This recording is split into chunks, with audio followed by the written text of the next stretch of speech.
So I know at this point today, we've all seen the massive devastation that happened in Nepal, China today with that massive flash flood that pretty much took out an entire village and then some. Well, I was having a conversation with one of my homegirls today about, what happened today, asking her had she seen, the videos. And she's like, of course. And before I even get any deeper, this is going to be a long video, but I need y'all to stick with me. Please stick with me on this video because I'm about to connect some dots for us with what happened today in Nepal and how it correlates with the United States. So we're just having a conversation about what happened, and I was like, where did all that water come from? Like, are they near like a ocean or something that would bring upon that much water? And so, of course, I jump on my computer here and I'm asking chat, what major body of water is near Nepal that would have caused or would have attributed to that flash flood with so much water? Chat comes back and says there is no major body of water like an ocean, but there are two rivers that flow into that area, and there was some type of obstruction caused by what is said to be an earthquake that caused either a massive rock or boulder or a iceberg or something to basically obstruct the path that both of those rivers intersect in terms of water, and it caused for the water to backfill while that obstruction was there. And once that obstruction was removed, then that's where we seen that flash flood of water that flowed into that town, into that region, which we all seen play out on social media in the news earlier today. So I'm like, well, wow, that's insane. Because as of today, as of me recording this video at 9:30 p.m. Eastern Standard Time, I haven't seen any reports of what the magnitude of said earthquake was that caused this obstruction that ultimately caused the backup of water. It essentially created a dam effect. And once that wall was released, the obstruction, that's what caused the water to flow through. I haven't seen no news reports about an earthquake because generally an earthquake is measured and reported pretty instantly from the Richter scale. It's immediate data that is reported, and then then they're called seismologists or whatever they're called, seismologists. They will then report what that earthquake measured at. We haven't gotten that information today, as far as I know, but correct me if I'm wrong in the comments. But let's push forward.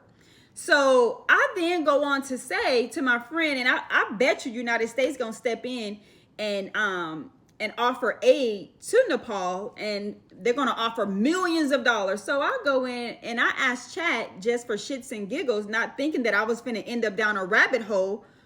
What is the United States' relationship with Nepal?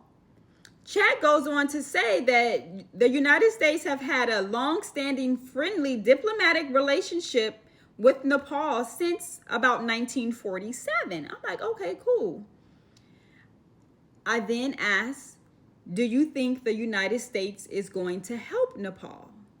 Chat responds back, yes, the United States continues to actively help Nepal through immediate disaster relief, long-term economic aid, and strategic partnerships. And then it goes on to say that following the catastrophe that happened today, August 26, 2026, U.S. Secretary of State Marco Rubio announced that the U.S. State Department stands fully ready to deploy emergency humanitarian assistance to Nepal. I'm like, oh, that was fast. That was a fast response because we've had several natural disasters in the United States alone under this current administration. And it has taken days for the United States to step in to say that they're going to be supporting and helping to resolve and assist any people that have been displaced by the floods that hit the Carolinas a few years ago, and some other natural disasters that have occurred. And we've gotten very slow communication from the United States and FEMA as to how they're going to step in to assist these people. So I'm like, well, that is interesting. So then I go on to ask, okay, well, since United States is quickly stepping in, what else has the United States done for Nepal? It goes on to say the U.S. remains one of Nepal's largest bilateral donors For context, the U.S. government obligated over $212 million in foreign aid to Nepal in the fiscal year of 2024 alone. Really? Now, for what reason would the United States would be giving Nepal $212 million in 2024 alone? We don't even know what the number is for 2025, and we're still currently in 2026, so we don't know that number yet either. But just $212 million alone, just 2 years back, to me, that's a red flag. Like, what's going on? So let me continue to ask Chat some other questions. I then asked Chat, well, what natural resource does Nepal have that would be beneficial to the United States of America? Chat goes on to say that Nepal's primary natural resource is something called hydropower. So I'm like, well, what the hell is hydropower? It goes on to say hydropower is something called hydroelectric and clean energy.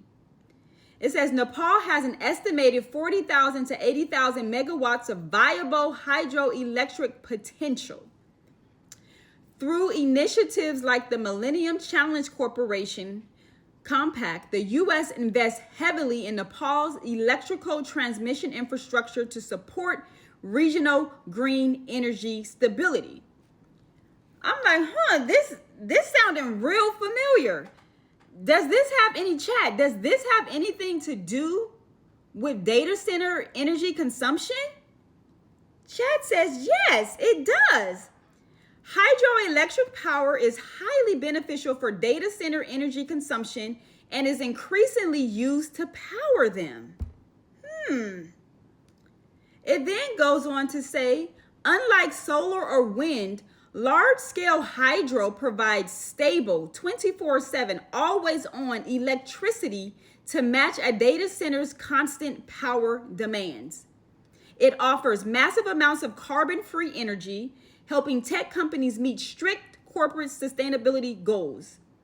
Regions with abundant hydropower, like the U.S. Pacific Northwest or the Nordic countries, typically have some of the lowest electrical rates.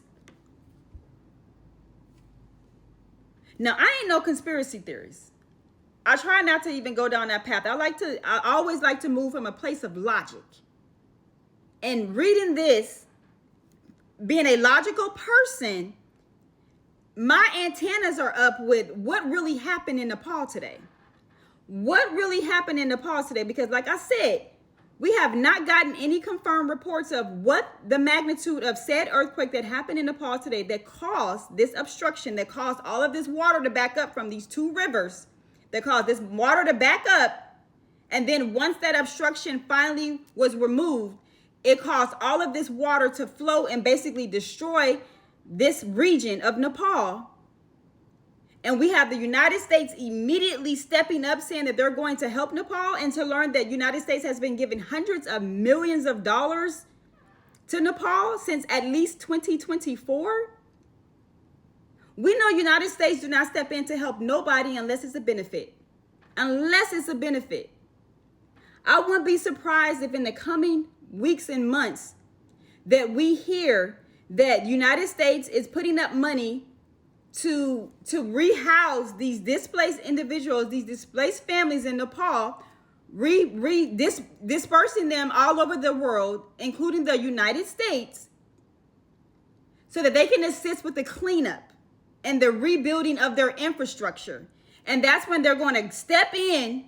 This is my theory. They're going to step in and take over that land, and we're going to start to see data centers pop up all over Nepal, because Nepal has that natural resource that will run a data center for little to nothing for the United States of America and any tech company or any other type of business that needs a data center. Again, I'm not no conspiracy theorist, but the data is speaking for itself. We really need to ask, what happened in Nepal today? What happened in Nepal today? Was it really an earthquake? Y'all drop in the comments and tell me your thoughts on this information.